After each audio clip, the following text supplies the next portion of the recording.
Good morning. I know I am an hour late. I am sorry, I overslept. Hello and welcome to This Date in History, also known as TDH. This show is all about the events that occurred to date in years past, both recognized by actual historians, but mainly things that we personally find intriguing enough for us to bring to you. The sources of this information come from the smart device application Today in History, What Happened Today in History, Historical Calendar, and the website onthisday.com.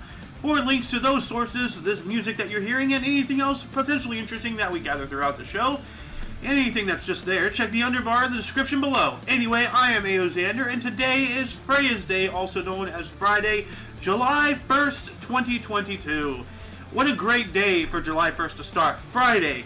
After work, go out, have a barbecue. July 1st. It's July. Anyway, moving on up into the history of this date. In the year 69, Roman General Vespasian was first proclaimed emperor by the troops in Egypt during the year of the Four Emperors. That was a hell of a year right there. And Vespasian, not a good guy. 1 year later, in the year 70, Roman General Titus and his forces set up battering rams to assault the walls of Jerusalem. 1690, well, that's a heck of a time jump, going from 70 to 1690, so 1,620 years later, army of the Protestant King William III defeated deposed Roman Catholic King James II in Battle of Boyne in Ireland. 1698, Congregation of Notre Dame of Montreal was founded by Marguerite Bourgeois, canonically constituted a community. 1745, Warship Elizabeth Jones, Bonnie Prince Charlie's frigates, the Warship Elizabeth joined Bonnie Prince Charlie's frigates Doughty, and, he was a pretender to the British throne. Alright.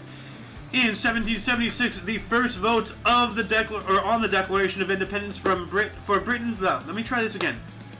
1776, the first vote on the Declaration of Independence for Britain's North American colonies occurred. Yes. 1798, Napoleon's fleet reached Alexandria in Egypt. 1836, U.S. President Andrew Jackson announced to Congress bequest by James Smithson of 100,000 gold sovereigns to found the institution in Washington.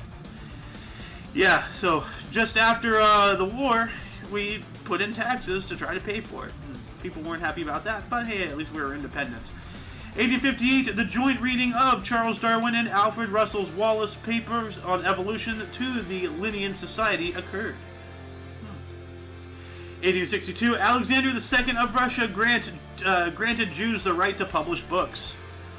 1867, the Dominion of Canada was formed, comprising of provinces of New Brunswick, Nova Scotia, Ontario, and Quebec, with John A. Macdonald serving as the first Prime Minister. Interesting. Nice. So, Lokes, Little Miss Doom, and my dad, this is good news for them. Their country was born. In 1873, Henry Ossian Flipper of Georgia entered West Point Military Academy. I wonder if he was good at making pancakes, or burgers, whatever, flip, I don't know. I'm playing off his name, people, come on. 1889, Frederick Douglass was named U.S. Minister to Haiti. 1896, Wilfrid Laurier was sworn in as the first French-speaking Prime Minister in Canada. Interesting. Another Canadian thing here. 2 years later, in 1898, Theodore Roosevelt and his Rough Riders charged up San Juan Hill. Yes, we need more leaders like this guy, We need people who are actually, manly to lead. None of this Brandon cut crap. 1904, the third summer modern Olympic Games opened in St. Louis. This was the first held in the United States. Cool. 1905, Albert Einstein introduced his theory of special relativity. 1914, General J.B.M. Herzog founded the Free State National Party. What is the Free State National Party? Let's look that up here real quick. Free State National Party. Okay, well, while Google is lagging. Moving on up into 1916, Pittsburgh shortstop Honus Wagner, at the age of 42 and 4 months, connected at Cincinnati to become the oldest to hit an inside-the-park home run. During that game, the Pirates beat the Reds 2-1. Free State National Party. No, not South Africa. Why is it talking about South Africa? JBM Herzog. JBM Hertz. Here we go. Oh, well, I guess it was South Africa. Okay. Okay, yeah, Prime Minister of South Africa. If only I can read, you know. If only I, you know, right there. Anyway. Also in 1916, the first day of the Battle of the Somme commenced. The British Army suffered its worst day, losing 19,240 men in one day during the First World War. 19,240 men in one day. Mowed down. Just to gain literally inches, if that, of ground. Trench warfare was horrifying. In 1920, Washington Senators pitching legend Walter Johnson no-hits Boston Red Sox 1-0 at Fenway Park, the only no-hitter of his illustrious career. 1921, Wimbledon women's tennis. Suzanne Lenglen of France defeated doubles specialist Elizabeth Ryan 6-2 and 6-0 for her third straight Wimbledon singles title. In 1931, just one decade after the previous article, U.S. President Herbert Hoover placed a one-year moratorium on war debt payments. What's a moratorium? Let me look that up here real quick. What is a moratorium? A moratorium is a delay or suspension of an activity or a law. In a legal context, it may refer to the temporary suspension of a law to allow legal change to be carried out. Interesting. So basically, this he put a halt on war debt payments for an entire year. Well, that ain't cool, but hey, you know, if you can't afford it, you can't afford it. Like, what are you gonna do? Oh, looks like I did not update the information of the stream. So I'm going to do that live right now. Give me 1 minute. Pictures. This one here. Okay. Save. Get rid of that. So get rid of that. There we go. Alright.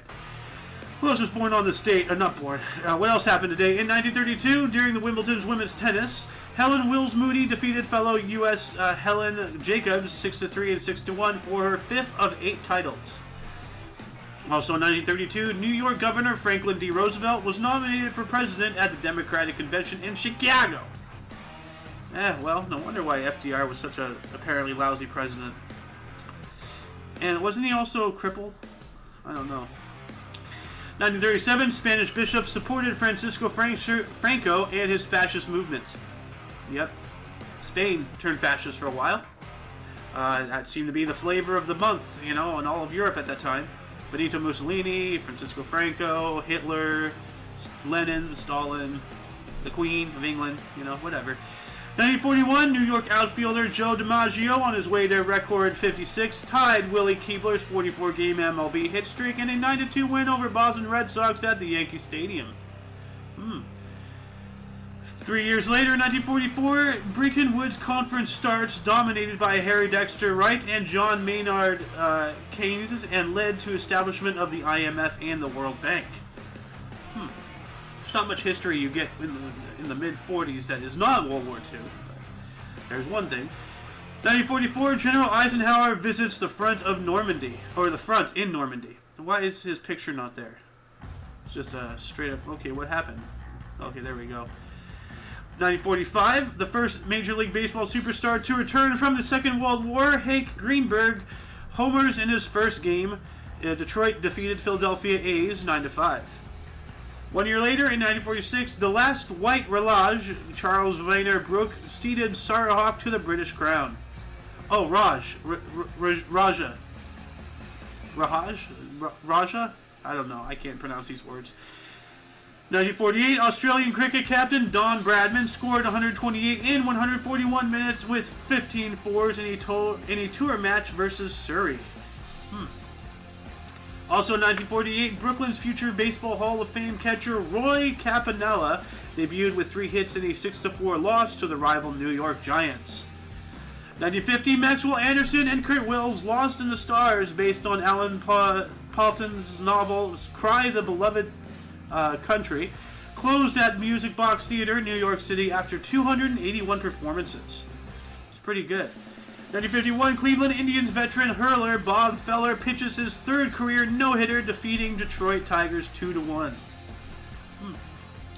Moving on up into 1955, during the Wimbledon's men's tennis, U.S. Tony Trabert defeated Kurt Nielsen of Denmark 6-3, 7-5, and 6-1 for his only Wimbledon success.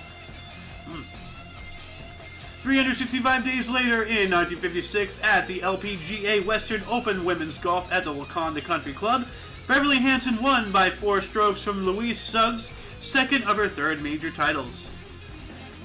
1956 as well, Elvis Presley, wearing a tuxedo, appeared on the Steve Allen Show. Alright. 1960, Benjamin Britten's cantate Carmen Basileus premiered in Basel. 1960 as well, Fidel Castro nationalized Esso, Shell, and Texaco in Cuba. Yep. Because even if you're fighting against the capitalist pigs, you'll still take their money. You know? 1960 as well, Wimbledon's men's tennis. In an all-Australian final, Neil Fraser won his first and only Wimbledon singles title, defeating Rod Laver 6-4, 3-6, 9-7, and 7-5. 1 year later, 1961, the U.S. Open Women's Golf at the Baltusrol Golf Club. Mickey Wright won her 3rd Open by 6 strokes, despite a 2nd round 8-over par 80. What am I doing with my hands? I am not a pianist. 1963, the U.S. President JFK, John F. Kennedy, arrived in Rome. 1967, the Beatles' album Sgt. Pepper's Lonely Hearts Club Band went on #1 in the United States, where it would stay there for 15 weeks. Dang, I've never heard of that. Sgt. Pepper's Lonely Hearts Club Band. 1968, John Lennon's first full art exposition, You Are Here, opened at Robert Fraser Gallery in London. 1969, investiture of Prince Charles as the Prince of Wales was watched by large crowds in Caernarfon, Wales, and by millions on television worldwide. 1972, Stephen Sondheim's Follies closed at Winter Garden Theater, New York City, after 524 performances. That's pretty good. 1972 as well, the feminazi magazine Myths, founded by Gloria Steinem, published its first regular issue with Wonder Woman on the cover. 1973, Tom Bradley became the 38th mayor of Los Angeles, the first and only black U.S. citizen to hold that position. Wow. You'd think for a blue state we would have had another black guy in there by now, but guess not. I guess the blues really, aren't that, supportive of the people that they say they are. What a surprise. What a bunch of hypocrites. 1974, General Augusto Pinochet became president and dictator of Chile. Well, that's not good. 1977, during the Wimbledon women's tennis, hometown favorite Virginia Wade defeated Betty Stove of the Netherlands 4-6, 6-3, and 6-1. 1978, former U.S. President Richard Nixon made his first public speech since resigning in 1974. Well, that guy was a piece of shit. 1980, British runner Steve Ovett broke countryman Sebastian Coe's world record for the mile in 3 minutes 48.8 seconds in Oslo, Norway. 1981, Prince William Alexander opened Willems Bridge in Rotterdam. Willems Bridge. Let's take a look at that. Did I even add moratorium into the underbar? No, I did not. Moratorium. Okay. Save that. Williams Bridge. Images. Oh, okay, that's a cool looking bridge. It's a bridgey looking bridge. Alright.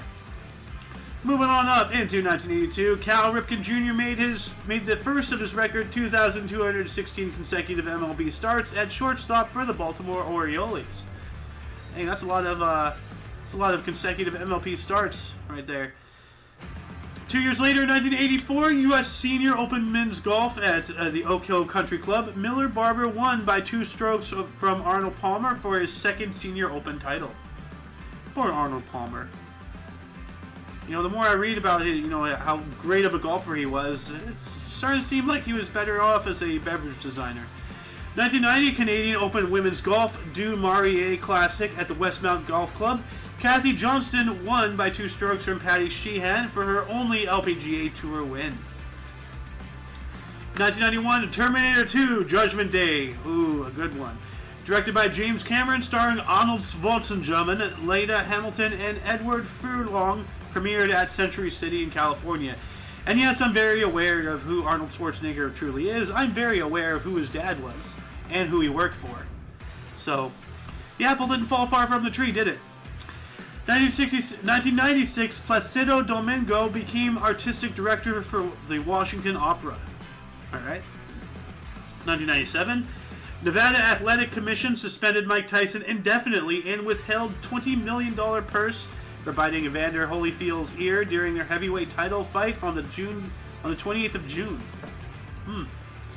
So, I didn't remember reporting on that. 28th of June, that was only a couple days ago. So, well, it happened. I was there, actually. I was in a family member's house, and we were watching it, and I was rooting for Mike Tyson, but, yeah. See, look what happens to everything I like. It goes horrible. 2009, animated film Ice Age Dawn of the Dinosaurs, directed by Carlos Saldanha and Mike Thrombosis, with voices by Ray Romano and John Leguizamo, was released. Let me try this guy's name again. Mike Thermieris. 2014, Jennifer Love Hewitt joined the CBS series Criminal Minds. How ironic. 2018, NBA superstar loser LeBron James agreed to a 4-year, $154 million deal with the LA Lakers, moving from the Cleveland Cavaliers and going on to be a Chinese bootlicker. 2020, just 2 years ago, Russian President Vladimir Putin won a national referendum allowing longer presidential terms of office. Oh, what a surprise. 2021, just last year, Xi Jinping made a defiant address at celebrations in Tiananmen Square, Beijing, to mark the 100-year centenary of the Chinese Communist Party. 2021, Indonesian President Joko Widodo announced a 2-week lockdown for the islands of Java and Bali amid the worst COVID-19 outbreak in Southeast Asia. And also 2021, Britain's Princes William and Harry unveiled a statue to their mother, Princess Diana, on what would have become her 60th birthday at Kensington Palace. Yep. Before we move into the births and deaths, were there any articles that caught your attention? Let's open a dialogue. Say something in the comment section. Anything you want to add? Anything you want me to to extrapolate upon further? I know that's not the correct word, but whatever. Just join the show. Join the show in one way or another. Anyway, moving on up into births, starting us off in the year 1481, we have Christian II. He was a king of Denmark, Sweden, and Norway. He was born in Nyport Castle in Denmark, dying in the year 1559. 1646, Gottfried Wilhelm Leibniz was a German mathematician and philosopher, differential and integral calculus, born in Leipzig, Holy Roman Empire, dying in 1716. So he invented differential and integral calculus? I think so. Let me look this up. Who invented differential and integral calculus? Come on, Google, stop being lewd. Okay, well, wow, you're laggy. Well, okay, Godfrey Will. Okay, so he did. So he did invent that. All right. 1725, Jean-Baptiste Donatin de Villemur, Comte de Rochambeau. Oh, Rochambeau. Huh. French military leader, commander of the French Expeditionary Force that assassinated the 13 colonies, or that assisted the 13 colonies. Assassinate. He was born in Vendôme, France, and dying in 1807. Ah, Rochambeau. Well, we really kicked the Brits in the nuts with that guy, didn't we? 1899, Charles Laughlin was an English actor, Mutiny on Bounty, and Spartacus. He was born in Scarborough, England, dying in 1962. 1902, William Wyler was born on this date. He was a U.S. film director, Ben-Hur and Mrs. Miniver. He was born in Mühlhausen, Alsace-Lorraine, German Empire, dying in 1981. 1903, Amy Johnson was a British pilot, the first female pilot to fly alone from Britain to Australia, born in Kingston, Upton Hull, England, dying in 1941. 1906, Estee Lauder, or Josephine Escher Menzer, was a U.S. entrepreneur, Estee Lauder Cosmetics, born in Corona, Queens, New York City, dying in 2004. For whatever reason, I was trying to read that as Croatia, but no. Oliva de Havilland was born on this date in 1916. She was a British U.S. Academy Award-winning actress. All the King's Men, The Adventures of Robin Hood, Gone with the Wind, The Heiress. Whoa, that is a lineup right there. Born in Tokyo, Japan, dying in 2020. Just 2 years ago, wow. Huh. Sidney Pollack was born on this date in 1934. Was a U.S. director, actor, and producer, Tootsie and Out of Africa, born in Lafayette, Indiana, dying in the year of 2008. Dan Aykroyd. I gotta try his Crystal Skull vodka. He was born on this date in 1952. He is a Canadian U.S. comedian, writer, and actor. Saturday Night Live, The Blues Brothers, and Ghostbusters, born in Ottawa, Ontario. Wow, this is the first time, to my knowledge, this is the first time any actor, like, I've seen or I understand that entire lineup. I've not seen Saturday Night Live, but I know what it is. I think I've seen all of the Blues Brothers in one go. I actually am not sure, and I'm not sure about Ghostbusters either. But you get what I'm saying. Li Keqiang, born on this date in 1955, he is a Chinese premier of the State Council and China's head of government. Born in Dingyuan County, Anhui Province. Diana Spencer, born on this date, English, in 1961, English Princess of Wales, born in Sandringham, England, dying in the year of 1997. 1961, Carl Lewis was a U.S. sprinter and long jumper, had 9 Olympic gold medals from 1984, 88, 92, and 96. He was born in Birmingham, Alabama. Dang. I had no idea such great things could come out of such horrible places. Alabama. 1967, Pamela Anderson. Hey, that's a name I recognize. Canadian U.S. actress of Baywatch and Playboy Playmate, February 1990. Was born in Ladysmith, British Columbia. Yep. Even sluts and whores get born, 1971, Missy Elliott, also known as Melissa Elliott, aka Missy, was a U.S. or is a U.S. rapper, U.S. rapper. Work It and Lose Control, born in Portsmouth, Virginia. 1977, Liv Tyler is a U.S. actress and daughter of Aerosmith frontman Steven Tyler. Stealing Beauty and Lord of the Rings, she was born in New York City, New York. Man, that was quite a lot of births today. Moving on into deaths, we have Charles Watson Wentworth, died on this date in 1782. He was the second Marquis of Rockingham, British Prime Minister, the Whig Party from 1765 to 66 and 1782. He died during an influenza epidemic at the age of 52. Dang. Hey, Charles Goodyear died on this date in 1860. He was an American chemist and a manufacturing engineer who invented the vulcanization process for rubber. Died at the age of 59. And rubber is in practically everything, like eraser, right here. A phone cover right here. What else do I have right here is rubber keychain things, you know. 1896, Harriet Beecher Stowe was a American author. Uncle Tom's Cabin. Died at the age of 85. I don't even want to look that up. That sounds like a horrible title. I mean, don't judge a book by its cover, but this phrase right here is not a good one. So, I don't want to associate myself with it.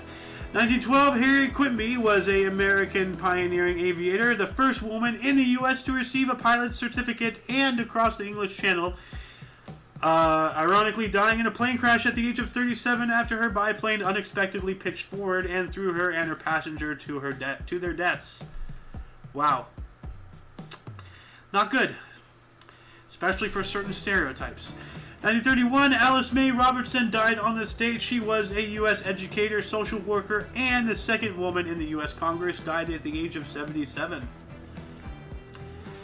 Juan Perón died on this date in 1974. He was an Argentine military officer and the president of Argentina from 1946 through 55, and from 73 to 74. He died of a heart attack at the age of 78. Well, that sucks. And were there any more deaths? Yeah, here we go. Marlon Brando. That name's kind of familiar. 2004, he was a U.S. actor, The Godfather, A Streetcar Named Desire, and On the Waterfront. Died at the age of 80. Well, okay. Marlon Brando, from The Godfather. That's probably where I recognize that name. And that's the end of the deaths, and that concludes the show. Once again, check the underbar for any links that you may find interesting. For your dose of past events daily, we stream every day at 10 in the morning Pacific time. For all of you and all of us, I am A.O. Xander, and you are you. And until you catch us tomorrow, don't forget to look right and left at every intersection, rate 5 thumbs, and subscribe. Until then, toodles. Let's go.